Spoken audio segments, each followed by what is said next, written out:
예, 요한계시록 8장, 여러분들이 좀 이렇게 읽어보면서, 조금 이제 그 일곱째 인을 뗐을 때 나타나는 여러 가지 재앙들이 조금 더 무시무시한 장면으로 좀 나타나고 있습니다. 이 8장을, 오늘 이 개정 번역으로도 읽으시지만, 또 여유가 되시는 대로 새 번역으로 다시 한번 읽어 보십시오. 저는 여러분들한테 성경을 이 개역보다는 되도록 이거 우리 총회에서 예배 시간에는 이거를 읽으라고 그랬으니까 그냥 거기에 순종하면서 이렇게 읽지만은 이 내용 전달은 새 번역이 훨씬 좋습니다. 그 새 번역이 또 더 정확하게 번역이 된 거기 때문에요. 일상생활에서는 예배 시에는 이거를 읽고 있지만 일상적으로서는 새 번역을 좀 친해지시면 이 하나님의 말씀이 좀 더 우리의 피부에 와 닿을 겁니다. 이 8장을 한번 새 번역으로 꼭 여러분들 집에 가서도 여유가 있는 대로 한번 읽어 보시기 바랍니다. 이 8장에는 일곱째 봉인을 떼므로써 발생하는 이 역사를 향한 하나님의 재앙이 기록되어 있습니다. 우리가 이제 5장부터 이렇게 해가지고 쭉 5장부터 이 6장부터 이렇게 띄어졌었죠. 그 인들이 띄어지면서 봉해졌던 서류들이 개봉이 되면서 이렇게 재앙들이 나타났는데 6번째 인까지는 그래도 그 재앙들이 일부분에 한해서만 나타났습니다. 그러니까 전 생명적으로, 전 지구적으로, 전 우주적으로 나타났다는 것보다는 한 부분으로 나타났습니다. 그리고 그 재앙들이 일곱째 인까지 오게 되면서 점점 그 재앙의 강도가 세지는 것들을 여러분들이 이제 보셨습니다. 그런데 이제 일곱째 봉인을 떼므로써 나타나는 재앙들은 지금까지 경험해 보지 못했던 더 강력한 재앙이 될 것이고, 그 재앙이 미치는 범위가 전 우주적으로 이제 범위도 굉장히 확장되어지는 모습들을 보게 될 겁니다.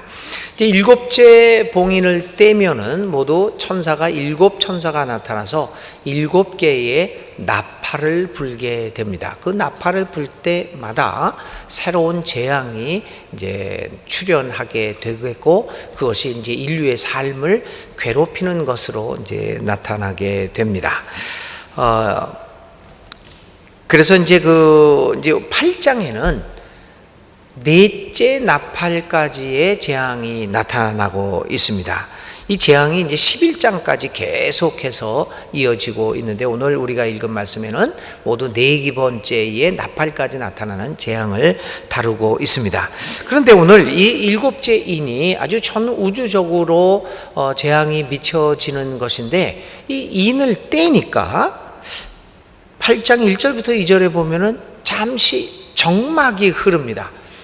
사람들이 기대를 하고 있었는데, 이제 어떤 재앙이 나고 어떤 하나님의 심판이 이 안 믿는 사람들에게, 그러니까 이제 로마 사람들이겠죠. 믿는 사람들을 박해했던 그 불의한 권력을 가진 사람들에 대한 심판이 있을 것이라고 기대를 했는데, 7째 인을 띄는데, 근데 즉각적으로 이 재앙들이 나타나지 않습니다. 잠시 정막이 흐릅니다. 얼마간의 시간이 흘렀는지는 모르지만 사람들의 기대와는 달리 정막이 흐릅니다. 마치 태풍의 눈에 들어와 있는 것처럼 조용합니다. 그것은 마치 열왕기상 19장 11절 이하에 나타난 엘리야가 하나님을 경험하는 사건과 비슷합니다. 사람들은 하나님이 나타날 때 바람이 나고 지진이 나고 불이 떨어지고 아주 요란한 가운데 나타날 것으로 기대하고 있었는데, 그런 데서 나타나지 않고 하나님은 적막한 가운데서 나타났습니다. 오늘 7째 봉인을 띄었을 때 이렇게 잠시 적막이 흐릅니다. 그런데 오늘 우리들은 그 적막을 참지를 못합니다. 봉인을 띄었을 때 즉각적으로 반응이 나타나고 즉각적으로 하나님의 심판이 나타나서 내 눈에 꼴보기 싫은 것들이 싸그리 청소가 되었으면 얼마나 좋겠습니까?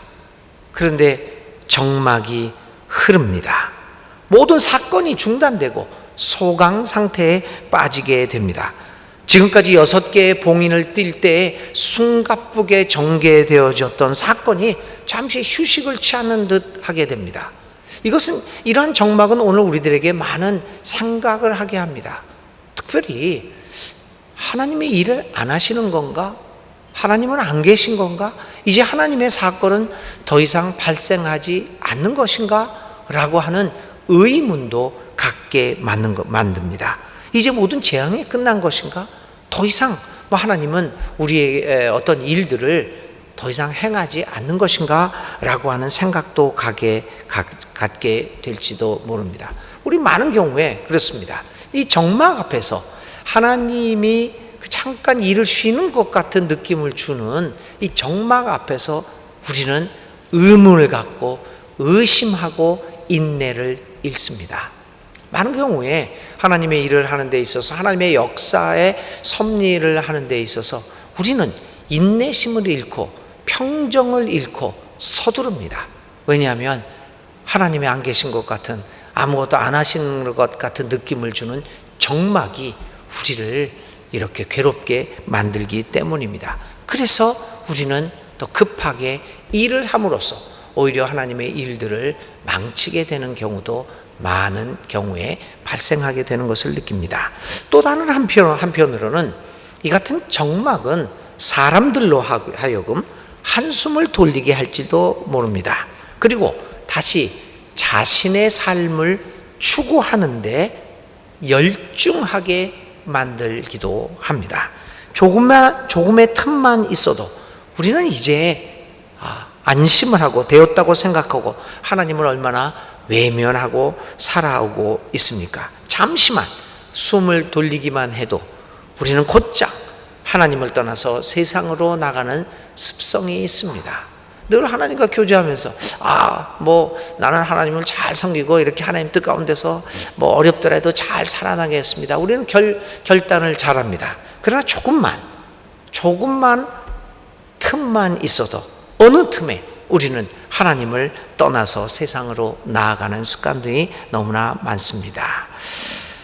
조용한 상태는, 정막의 상태는 교우 여러분, 하나님의 역사가 끝난 것을 의미하지 않습니다. 오히려 조용한 시각은, 침묵이 흐르는 적막한 시간은, 하나님이 아무것도 하시는 것이 없는 것 같은 생각을 갖게 만드는 그 시간은 오히려 본격적으로 하나님의 역사가 시작되기 위한 전주곡이 될 수도 있습니다.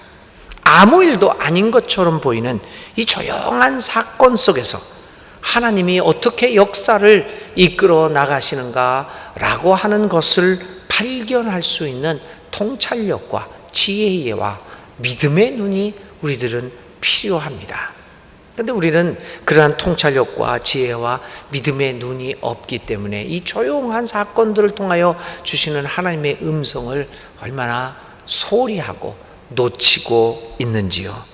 그런데 요한은 이 적막한 사건, 이 조용한 사건 뒤에 서 있는 7 천사를 보았습니다. 아무도 그것들을 보지를 못하고 있는데 요한은 이 적막 뒤에 서 있는 7 천사를 보았고 그 본 것을 오늘 계시록에 그는 이렇게 기록하고 있습니다. 그들은 각기 나팔을 들고 서 있었는데 그 나팔들은 앞으로 전개되어질 무서운 재앙에 대한 상징적인 모습이었습니다. 하나님은 늘 천사들을 보내어 자신의 메신저를 보내어 7 나팔을 우리들에게 불어주십니다. 나팔 소리가 들려도 우리는 그 나팔 소리가 담고 있는 의미를 깨닫지 못하고 있지 않겠습니까? 오늘 요한은 이 7 나팔을 들고 있는 7 천사들을 보고 그 나팔이 불렸을 때 그 소리의 의미들을 잘 알고 있었습니다. 자, 이제 우리는 곧 일곱 천사들이 부르는 나팔 소리와 함께 나타나는 하나님의 심판의 역사가 무엇인가를 이제 곧 보게 될 것입니다. 그런데 나팔을 불기 전에 오늘 요한계시록은 3절부터 5절까지 또 다른 이야기 하나를 전하고 있습니다. 그것은 바로 성도의 기도의 향에 대한 이야기를 하고 있습니다. 이제 하늘에서 나팔 불 준비는 다 끝났습니다. 이제 천사는 향로에 불을 담아서 이 불을 땅에 쏟기 시작합니다. 그와 동시에 일곱 천사들이 첫 번째부터 시작해가지고 나팔을 불기 시작합니다. 그런데 바로 이 직전에 하나님 앞에 금 향로에서 향기 나는 연기가 하나님 앞에 이제 도달하게 됩니다. 이미 죽임을 당해 하늘에 있는 성도들의 기도는 하나님 앞에 천사들에 의해서 올라가게 됩니다. 요한은 바로 천사가 와서 금 향로를 들고 제단 앞에 서 있는 것을 보게 되었습니다. 금 향로는 지상의 성도들의 향기로운 기도였습니다. 그러니까 금 향로에서 나오는 연기라고 하는 것은 이미 순교를 당해서 하늘에 있는 성도들의 기도와 현재 이 지상에서 박해와 억압을 당하고 있는 성도들의 기도였습니다. 환난 중에 성도들은 기도를 했었습니다.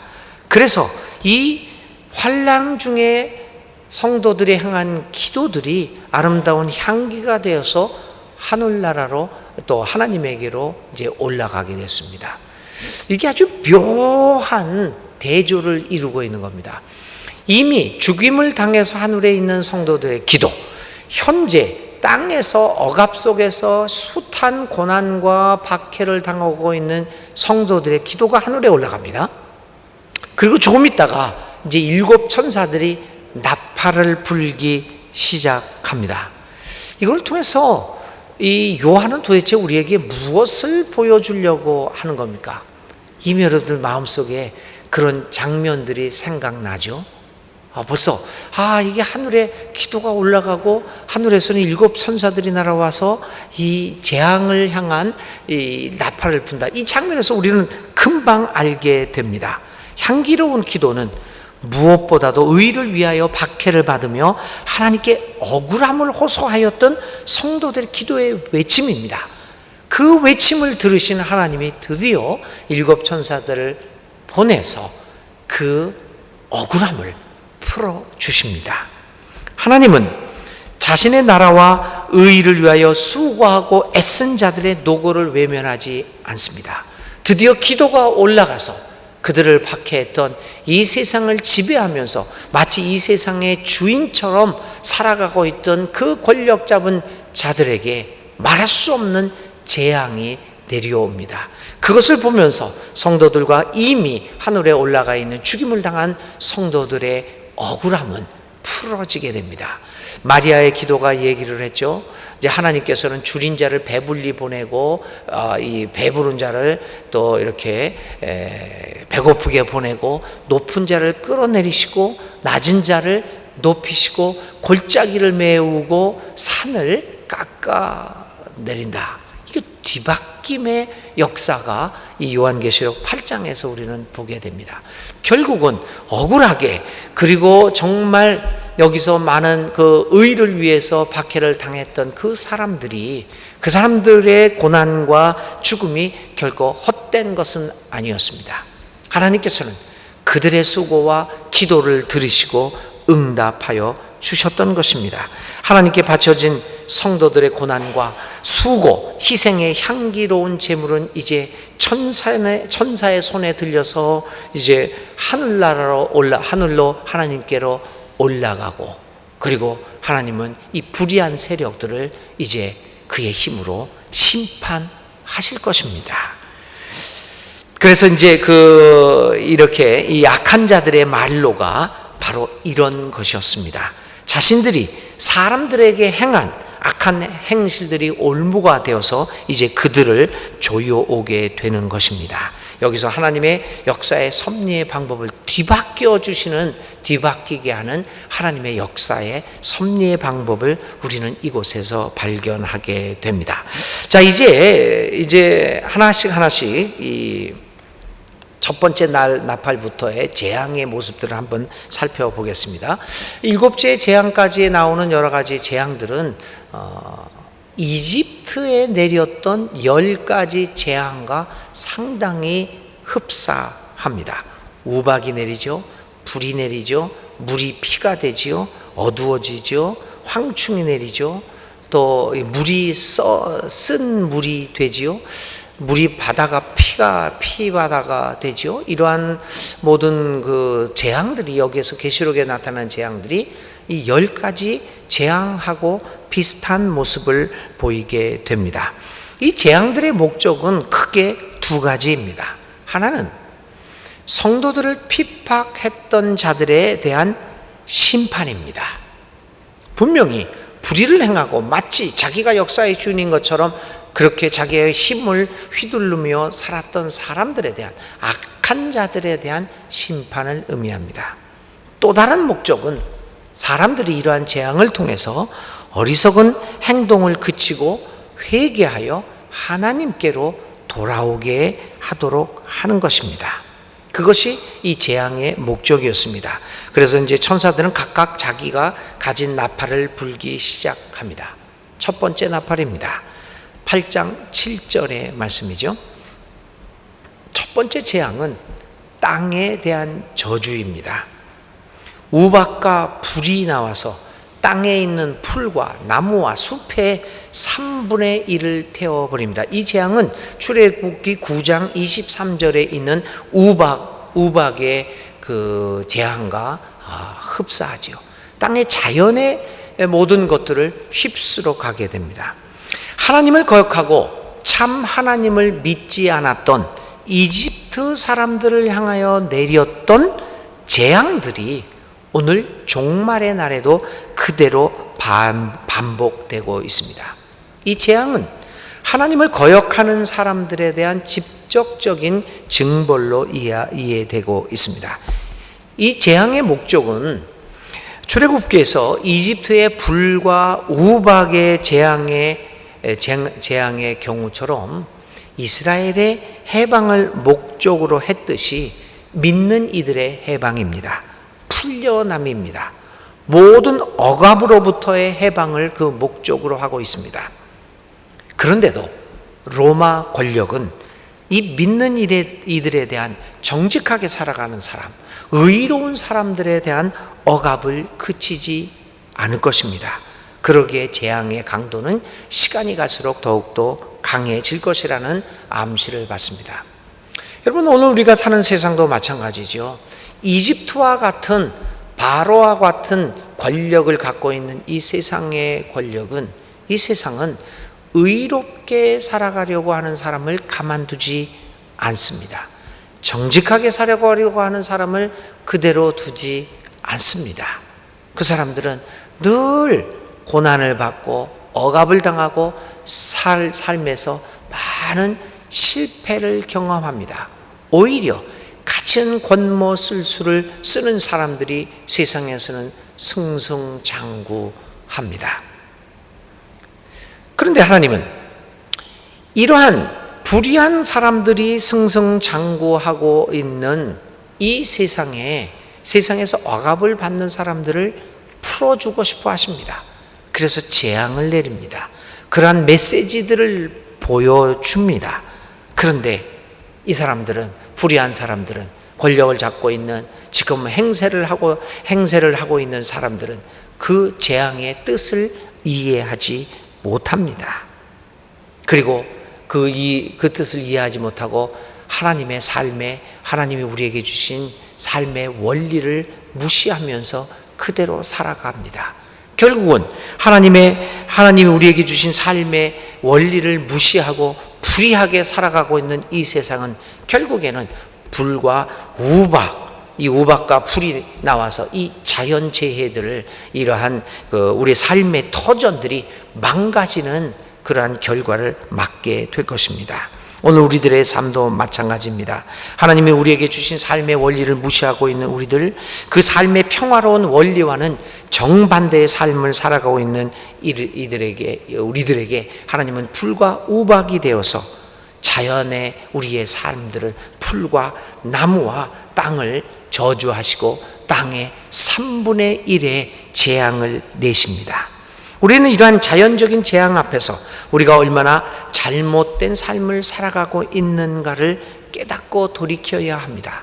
첫 번째 나팔 소리에 불과 우박이 내려서 이 자연을 우리가 삶의 터전으로 삼고 있는 이 땅의 3분의 1을 망가뜨리는 이러한 삶의 징조 앞에서 우리는 다시 한번 우리의 욕망으로 고통받고 있는 이 자연을 해방시키고 또 불의에 의해서 지배되고 있는 우리의 삶을 해방시켜야 할 것입니다. 그렇지 않고서는 불과 우박으로 사라지는 이 3분의 1의 자연의 세계는 결국 우리 모두를 파멸로 이끌어 갈 것입니다. 오늘 이 첫 번째 나팔은 특별히 이렇게 자연 세계에 대한 저주입니다. 자연 세계가 망가지게 됨으로써 우리의 삶의 원리들을 되돌아보게 만드는 이 나팔 소리입니다. 오늘 우리들은 얼마나 자연을 망가뜨리며 살아가고 있습니까? 지난번에도 제가 한번 설교 시간에 말씀을 드렸지만 얼마나 많은 이러한 그 플라스틱이라든지 비닐 등이신지 얼마나 많은 이 땅의 오염들을 우리는 유발시키고 있는 것인지요. 사실 이 자연의 세계가 계시록에서는 3분의 1이 망가졌다라고 하는데 과연 3분의 1만 망가졌겠습니까? 더 많이 망가지지 않았겠는가라고 하는 우려를 갖게 됩니다.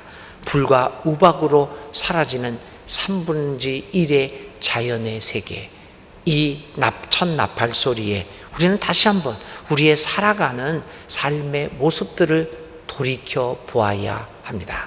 얼마나 많은 것들을 소비하고 이 자연 세계를 망가뜨리며 살아가고 있는가? 우리가 얼마나 많은 것들을 소비하며 살아가고 있는가? 그 소비하는 것들이, 그 소비의 욕망이 결국은 이 자연 생태를 망가뜨려서 결국 우리 모두를 망가지게 만드는 것이 아니겠습니까? 자, 두 번째 나팔입니다. 8장 8절부터 9절입니다. 이 두 번째 재앙도 마찬가지로 이집트에 내린 재앙을 연상케 하고 있습니다. 나일강이 피로 물들여집니다. 하나님은 나일강을 피로 물들여 버립니다. 이집트의 생명의 줄, 생명의 근원이라고 여겨지고 있던 나일강을 피로 물들게 함으로써 생명의 근원을 끊어버립니다. 이집트 사람들은 당시에 나일강이 피로 물들어지게 됨으로써 그들은 큰 위협을 느꼈던 거죠. 이집트 사람들은 그 나일강에서부터 생명이 왔다고 생각을 했습니다. 생명의 근원입니다. 그런데 이집트 사람들은 이 하나님의 저주 앞에서 바다를 피로 나일강을 피로 만들어 버린 이 하나님의 저주 앞에서 이스라엘 사람들은 자신들이 믿어오고 있던 생명의 근원이 얼마나 허약한 것인가를 목격하게 되었던 것이죠. 그럼 종말의 때도 마찬가지입니다. 하나님은 우리들이 생명의 원천이라고 믿어오던 것들을 일시에 무력하게 만들 것입니다. 생명의 원천으로 여겨지던 강물이, 바다가 피로 물들여지고 그 안에 있던 생물체들의 3분의 1이 죽음을 당하게 됩니다. 우리는 얼마나 허약한 것들을 나의 생명의 근원이라고 생각하며 그것을 의지하며 살아가고 있습니까? 그런데 우리가 의지하고 있던 그 생명의 원천을 하나님은 일시에 무기력하게 만들고 있습니다. 이 광경을 본 그 당시에 이 기록을, 이 말씀을 듣는 당시의 초대교회 사람들은 어떤 생각을 했을까요? 당신은 로마 권력이 모든 것의 원천이라고 생각했던 시대입니다. 모든 사람들이 권력을 얻으면, 로마 권력에 이렇게 기대어 살면 나의 삶은 안전할 것이라고 믿어왔던 그 시대입니다. 하나님은 바다를 피로 물들으면서 너희들이 믿어왔던 생명의 원천이 아무것도 아니라는 것을 보여주듯이 당시의 초대교회 사람들에게 이 얘기하는 거죠. 많은 사람들이 로마 권력에 기대어 산다. 그것이 너희들을 살게 해준다고 믿고 있다. 그러나 그런 것이 아니다. 생명의 원천은 나에게 있다라고 하는 것을 사람들에게 보여주고 있습니다. 사람들이 영원하리라 믿어오던 로마의 권력도 하나님의 저주 앞에서 어떤 힘도 발휘하지 못하고 치명적인 타격을 받게 될 것입니다. 이 둘째 나팔 소리에 당시의 초대교회 사람들은 희망을 갖게 됩니다. 아, 그렇구나. 저 사람들이 자기가 역사의 주인인 것처럼, 자기가 생명의 원천을 갖고 있는 것처럼 그렇게 날뛰던 그 권력도 아무것도 아니구나 라고 하는 생각을 갖게 되었을 것입니다. 교우 여러분, 오늘 우리들은 우리의 생명에 나의 살아가는 기반이 어디에서 오고 있다고 여러분은 믿고 있습니까? 무엇을 의지하면서 여러분들의 생명을 지탱해 나가고 있습니까? 여러분들의 삶의 자체를. 요즘 사회에서는 무엇보다도 돈이겠지요. 돈이 결국 나를 살게 해준다. 그래서 모든 것들을 돈을 바다처럼 여기고 물처럼 여기고 생명의 원천으로 여기고 있지 않습니까? 그런데 오늘 하나님이 만일 우리가 그 생명의 원천이라고 믿고 있던 그 돈, 그 경제, 이 권력, 이런 것을 향하여 두 번째 나팔을 만일 부신다면 일거에 없어지고 말고 우리의 삶은 허탈하게 될 것입니다. 오늘 우리가 나의 삶을 유지해주고 있는 원천, 그 원천적인 힘이 무엇인가를 한번 되돌아 보아야 하지 않겠습니까? 오늘 우리는 무엇을 믿고 삶을 살아가고 있습니까? 로마의 권력도 하루아침에 사라지고 말았습니다. 이집트 사람들이 그렇게 믿어왔던 나일강도 한순간에 피로 변하고 말았습니다. 두 번째 나팔이 부니까 온 3분의 1 바다가 피로 되었고 그 바다를 의지하여 살아가고 있던 그 바다 속에 있던 생명체 3분의 1이 전멸을 당하고 말았습니다.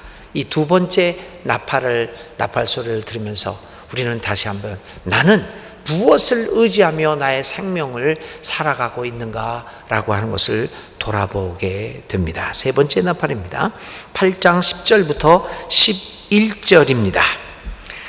이 세 번째 재앙은 큰 별이 떨어지는데요.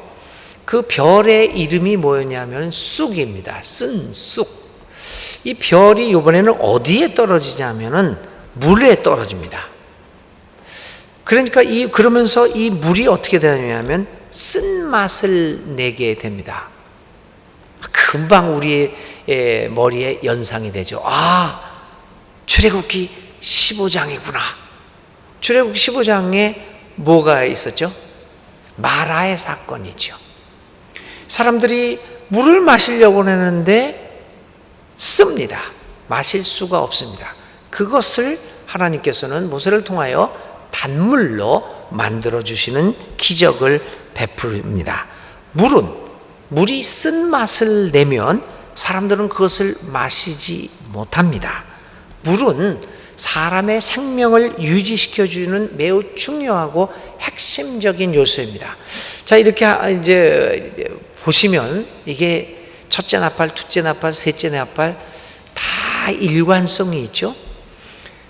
땅과 나무와 풀의 3분의 1을 전멸시키십니다. 땅, 자연 세계는 우리의 생명을 유지시켜 주는 아주 중요한 요소입니다. 바다도 마찬가지입니다. 바다의 그 생명체, 이 바다도 또 우리를 생명의 원천을 제공해 주는 것이라고 보고 있습니다. 오늘 이 세 번째 나팔에서는 물이 문제가 됩니다. 물은 사람의 생명을 유지시켜주는 매우 중요하고 핵심적인 요소입니다. 탈수 현상이 일어나면 우리는 목숨을 잃기도 하죠. 제가 알고 있는 이게 진짜인지 아닌지를 한번 구글에서 여러분 한번 찾아보십시오. 이 사람의 몸의 5% 이상이 탈수가 되면 목숨이 위협을 받는다고 합니다. 우리 젊은 이 고등부였으면은 학생들한테 여러분 핸드폰 한번 꺼내 보십시오. 구글에게 물어보십시오. 내가 한 말이 맞느냐 안 맞느냐 이렇게 이용을 할 텐데요. 이거 여담인데요. 이게 여담인데요. 사람은 모두 사지로 되어 있죠. 맞습니까? 머리, 몸통, 팔, 다리, 이 사지. 그래서 부모님이 사지를 주셨다고 그랬잖아요. 현대인들은 오지입니다. 그거 아시죠, 여러분? 오지예요. 머리, 몸통, 팔, 다리, 스마트폰. 이게 이제 변할 수 없는 그거죠. 스마트폰을 저는 이제 예배 시간에 당연히 안 갖고 오죠. 그런데 어른들은 좀 덜 하지만 학생들은요, 이 스마트폰을 놨다 그러면 이제 불안에 떠는 거죠. 여러분 생각해 보세요. 팔을 하나 띄고 교회 오라고 그러면 여러분 올 수 있습니까? 불안해지죠. 팔이 하나 없으면. 그거하고 똑같은 거죠.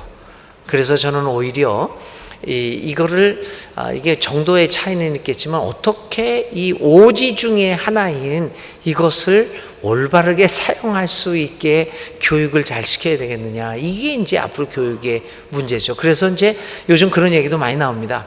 아이들이 예배 시간에 자꾸만 이것만 보고 있어서 교회에서 뺏기도 하지만 뺏기는 순간 애들은 예배에 집중을 안 합니다. 왜냐하면 자기의 몸의 한 부분이 저기에 있으니까. 여러분의 다리가 저기 있다고 그러면 여기를 바라볼 수 있겠습니까? 저기를 바라보고 왜 내 다리 그러고 있겠죠. 그래서 이제 요즘은 또 어떻게 하고 있냐면은 그런 것들을 이렇게 하면서 지금처럼 여러분 몸의 5%가 탈수가 되면 죽습니다. 이게 맞는지 누가 빨리 구글에서 한번 찾아보십시오. 좀 얘기해 보라고. 이렇게 대화를 나누면서. 그러니까 적극적으로 활용을 하죠. 하여간 이거 헛다리를 짚어가지고 헛개로 갔지만요. 물은 생명의 요소입니다. 보십시오. 자연 그리고 바다, 물 이게 다 나팔을 불 때마다 타격을 받습니다. 세 번째 재앙도 마찬가지로 우리 인간의 생명을 유지시켜주는 물을 대상으로 하고 있습니다. 하나님을 거역한 사람들에 대한 심판은 이러한 생명 자체를 향하고 있음을 보게 됩니다. 결국 하나님을 거역하고 그를 순종하지 않는 것은 자연, 바다, 물을 잃어버림으로써 종국에는 생명 자체를 잃어버리는 어리석은 일이 될 것이라는 것을 이 말씀을 통하여 분명하게 이야기하고 주고 있습니다. 자, 네 번째 나팔입니다. 8장 12절부터 13절까지 있는 말씀. 이제 재앙은 점점 확대되고 있습니다. 땅이 그랬죠. 바다가 그랬죠. 우리가 먹고 있는 물이 그랬죠. 그 다음에 이제는 어떻게 되냐면은 하늘의 별, 해와 달과 별들이 광채를 잃습니다. 여기에 보니까 3분의 1이 빛을 잃고 3분의 1이 시들시들해졌잖아요. 이 해와 달과 별들도 그 힘을 잃게 됩니다. 이 재앙은 마찬가지로 출애굽기 10장 21절 이하에 나타난 암흑, 태양이 사라져버리는 그 재앙과 같은 맥락에서 바라볼 수 있습니다. 이집트 사람들은요, 그러니까 이 재앙을 보면 이 상징적인 것, 바다라든지 물이라든지 해, 달, 별들이라든지 이게 다 상징을 가지고 있죠. 해와 달과 별이 힘을 잃어버렸습니다. 바다도 힘을 잃어버렸죠. 땅도 힘을 잃어버렸죠.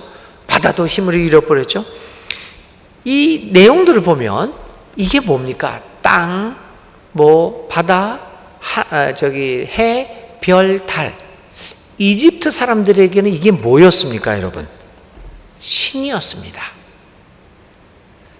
땅을 숭배했고, 해를 숭배했고, 바다를 숭배했고, 달과 별을 숭배했습니다. 신으로 여겨서 경배하곤 하였습니다. 그런데 넷째 나팔, 첫째 나팔부터 넷째 나팔까지 이집트 사람들이 신으로 모시고 있던 것들이 힘을 잃어버립니다. 신이라고 생각했던 것들이, 우리를 구원해주고 우리를 잘 살게 해주고 우리에게 도움을 줄 것이라고 생각했던 그 신들이 일시에 힘을 잃어버리고 맙니다. 그런 재앙 앞에서 그들은 혼돈의 삶을 경험하지 않을 수 없습니다. 해가 힘을 잃어버리게 되는 재앙, 달이, 별이 3분의 1이 힘을 잃어버리는 재앙을 통하여 하나님은 사람들에게, 이집트 사람들, 로마 사람들에게 분명한 메시지를 보내고 있습니다.